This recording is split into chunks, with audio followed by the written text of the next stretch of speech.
Bonjour et bienvenue sur le Journal du Geek, c'est Greg et aujourd'hui je vais vous présenter le nouveau Nexus 5 de Google. Cette vidéo fait suite au test sur le site, donc vous aurez beaucoup de détails sur le test écrit et voici quelques détails en vidéo de ce que nous avons pu dire. Donc le Nexus 5, quand vous le recevez c'est assez classique, vous avez une boîte avec l'appareil évidemment, notice, le petit épingle pour la carte SIM et chargeur, câble USB ainsi que le kit piéton. Voici donc ce Nexus 5 qui est encore une fois fabriqué par LG. Donc ce smartphone de Google offre un écran IPS Full HD de 4,95 pouces.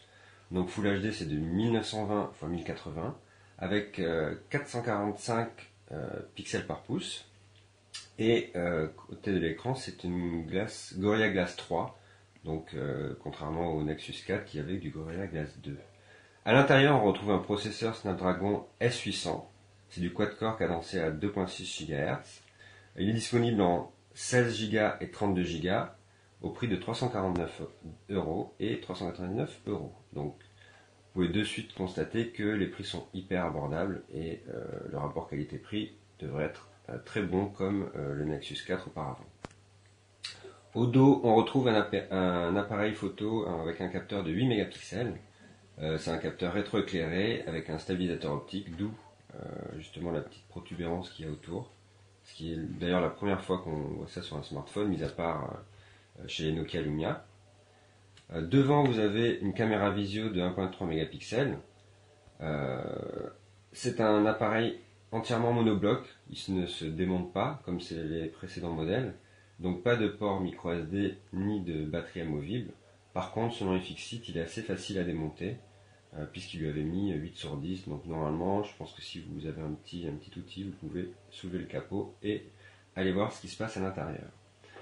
Côté connectivité, évidemment, c'est un terminal qui est 4G LTE, il est Wi-Fi aussi AC, Bluetooth 4.0, NFC bien entendu, GPS, le port USB en fait, c'est pas un port USB MHL, c'est un port USB Slim Port, donc c'était comme sur le Nexus 4 en fait, Google utilise cette techno. Il est également Miracast. Et pour terminer, il dispose d'une batterie de 2300 mAh, ce qui est dans la moyenne basse, puisque maintenant les derniers terminaux offrent des batteries de plus de 3000. Sur les dimensions, il fait 137,84 mm sur 69,17 et avec une épaisseur de 8,59 mm, le tout pour un poids de 130 grammes. Avant de vous montrer un petit peu l'appareil et de l'allumer justement et de découvrir cette fameuse nouvelle version d'Android, Android KitKat 4.4, juste une petite comparaison avec le Nexus 4 qui est ici. Donc comme vous pouvez le constater, l'écran est bien évidemment plus grand. Il est également un petit peu plus fin. Et c'est surtout le design qui change parce que là où LG avait utilisé une coque au dos en verre Gorilla Glass également, cette fois-ci on retrouve un revêtement entièrement soft touch. Donc ce fameux revêtement qui accroche un petit peu et qui est vraiment très agréable à utiliser et qui permet aussi de pas trop faire glisser l'appareil, contrairement à ce modèle qui glissait très facilement même quand on le posait sur une surface pas forcément plane.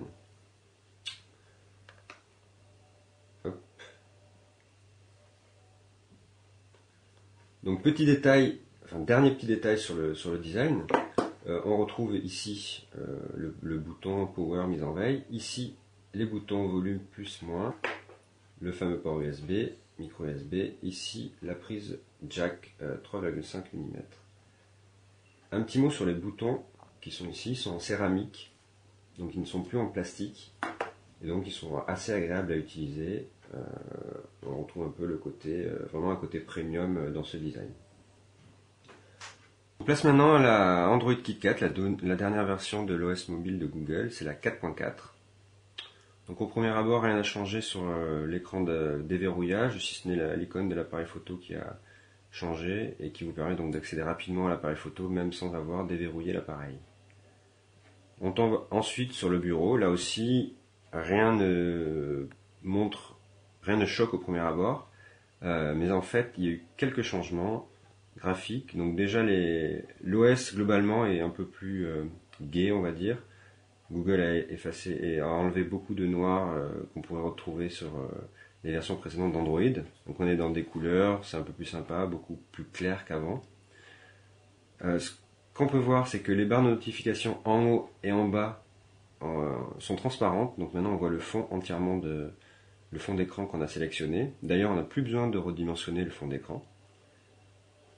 Donc la barre de notification et évidemment les trois touches multitâches, accueil et retour.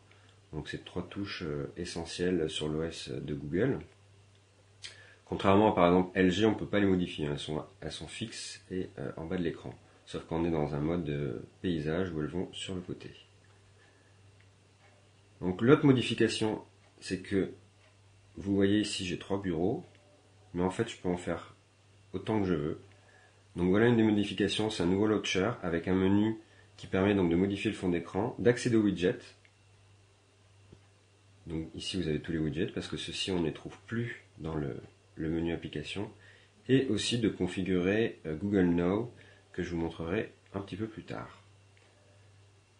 Donc maintenant on peut aussi modifier l'ordre des bureaux, ce qui n'était pas possible auparavant, et on peut donc ajouter des écrans à la volée. Il suffit pour ça de prendre une application, de la faire glisser sur le côté, et là vous voyez j'ai un écran de plus. Si je veux le supprimer, il me suffit de remettre l'application. Si celui-ci est vide, il sera supprimé. Le menu widget, comme je vous le disais, a été totalement enlevé de la partie application. Donc maintenant vous avez un menu application des plus basiques avec uniquement vos applications, et les widgets sont disponibles donc à partir de vos écrans d'accueil.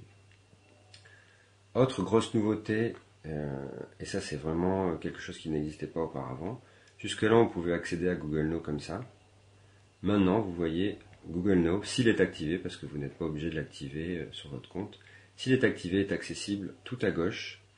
Donc c'est une page qui est constamment mise à jour et qui va piocher dans ce que vous faites, ce que vous recherchez, ce que vous avez noté sur votre agenda, les recherches que vous avez effectuées sur Google, et vous pouvez configurer comme ça plusieurs widgets. Donc là vous voyez j'ai la météo, j'ai la bourse, j'ai mon planning. Il peut aussi calculer le métro du travail à chez vous. Enfin il y a beaucoup d'options, les résultats sportifs, les vols, enfin il y a beaucoup de choses qui existaient déjà dans Google Now, mais maintenant qui sont vraiment beaucoup plus accessibles, puisque tout ça est directement disponible depuis l'écran d'accueil. L'autre nouveauté, c'est la partie téléphonie, donc l'application téléphone qui a été revue. Donc maintenant en fait, elle est triée, elle affiche vos contacts que vous utilisez le plus souvent. Donc évidemment il y a des favoris, mais aussi d'autres contacts, donc ceux que vous utilisez avec un nouveau dialer. Et pour accéder à vos contacts, il y a toujours l'application Contact évidemment où vous pourrez les retrouver et les éditer. Donc également une option qui s'appelle Caller ID. Donc dans cette application téléphonique, Caller ID en fait va récupérer quand vous avez un numéro auquel est associé aucun contact et que c'est une entreprise pour l'instant, mais ça visiblement ça sera disponible après pour des particuliers. Donc Google va aller récupérer l'emplacement de l'entreprise, le nom de l'entreprise, et même des informations sur Google Maps, Google+, ou tout simplement Google, et pourra vous afficher des photos avec un numéro d'appelant et la photo de celui-ci, même si il ne fait pas partie de vos contacts. L'autre nouveauté, c'est Hangout. Donc Hangout qui a été totalement revu également, puisque maintenant il intègre les SMS. Donc ça, c'est pas forcément très pratique. L'idée est bonne, mais l'ergonomie est assez brouillonne dans ce que Google en fait a fait. Je pense que les versions suivantes auront une meilleure ergonomie que cette version-là, et ça sera un peu moins le bazar. Une autre nouveauté qu'on retrouve sur cette version, c'est ici un menu localisation, donc qui évidemment est basé sur le GPS, mais qui aussi va vous donner en fait les applications qui utilisent justement la localisation, et si ces dernières utilisent beaucoup ou peu de batterie. Donc c'est une bonne chose parce qu'au moins vous pouvez voir, c'est assez important dans la consommation de batterie, vous pourrez justement désactiver pour avoir une autonomie plus importante. La partie des accès rapides en haut n'a pas forcément changé. Les paramètres non plus, c'est toujours les mêmes. On retrouve quelques nouvelles fonctions comme Tap and Pay, mais malheureusement ça fait partie de Google Wallet qui n'est toujours pas non plus disponible en France. Un menu impression donc, qui s'intègre totalement avec Google Cloud Print et qui permet d'à partir de vos documents sous Android, sous votre terminal, d'imprimer à distance. Une des nouveautés attendues, c'était également la fonction Always On, donc qui est disponible en fait sur le Moto X aux États-Unis. Cette fonction permet de réveiller l'appareil en disant simplement OK Google, comme sur les Google Glass d'ailleurs.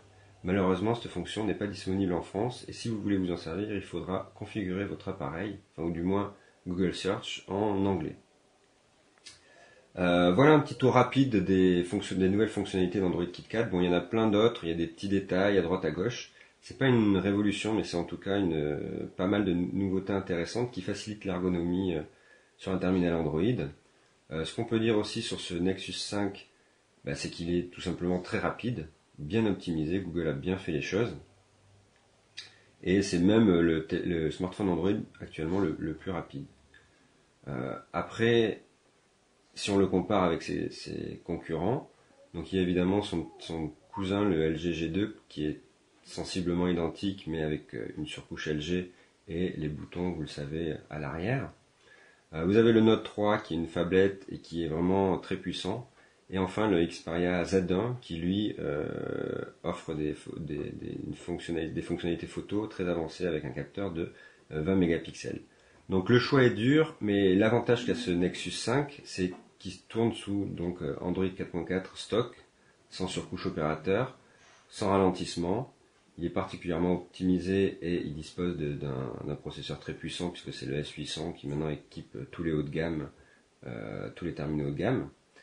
Et l'autre avantage, c'est que bien sûr, c'est son prix. Donc il dispose d'un rapport qualité-prix assez imbattable parce qu'à 349 €, la version 16 Go, vous avez quand même un smartphone très haut de gamme et qui fonctionne très bien. Dernière chose concernant l'autonomie, évidemment avec une batterie de 2300 mAh, on ne pouvait pas s'attendre à des miracles. Même si Google a énormément optimisé son OS, il faut l'avouer, l'appareil tient une journée, mais pas plus pour un utilisateur comme moi, qui utilise pas mal son smartphone, qui joue beaucoup, qui envoie des mails, navigue, enfin se sert vraiment de son smartphone tout au long de la journée. Si vous utilisez moins, si vous êtes un utilisateur un peu plus classique, j'ai envie de dire, il vous tiendra plus d'une journée. Mais n'espérez pas tenir 2 jours avec celui-là comme c'est le cas par exemple sur le Galaxy Note 3. La batterie reste quand même un petit peu limite. Je l'ai pas dit d'ailleurs, mais la batterie se recharge également sans fil grâce à la techno QI, un standard. Et par contre le chargeur n'est pas fourni, il faudra en trouver un ou l'acheter sur le Google Play quand celui-ci sera disponible. Juste une petite comparaison avec les deux écrans, le Nexus 4 et le Nexus 5. Donc vous pouvez voir que l'écran est vraiment pas mal, il est plus lumineux, et donc là vous pouvez voir les différences en termes d'OS, et vous voyez que c'est très très rapide. Voilà, merci beaucoup pour votre écoute, et si vous avez des questions, n'hésitez pas sur le test qui sera publié sur le site, et à très bientôt sur le Journal du Geek.